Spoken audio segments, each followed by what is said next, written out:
FMCG companies have had little to cheer about in a raging bull market. Food inflation, poor monsoons, stagnant wages have all taken a toll on rural demand and in turn on the bottom lines of FMCG companies. Well, that may be about to change. Industry captains and analysts tracking the sector are hopeful that a humbling verdict for the NDA in the recent elections could result in a greater focus on the rural sector in the budget.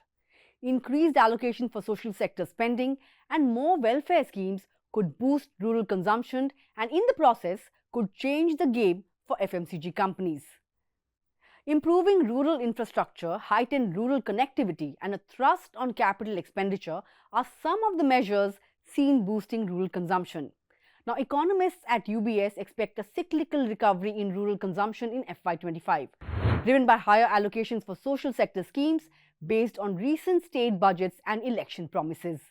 Now, continued double-digit growth in public capex will support rural jobs, normal monsoons will benefit agricultural productivity, and the likely removal of export bans on agricultural commodities will further boost rural incomes.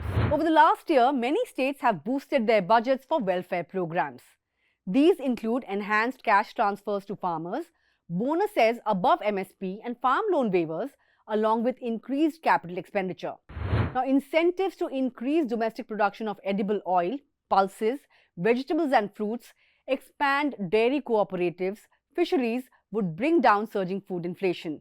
It would also lower raw material costs for a lot of consumer staples, leading companies to enact price cuts without impacting margins and boosting demand.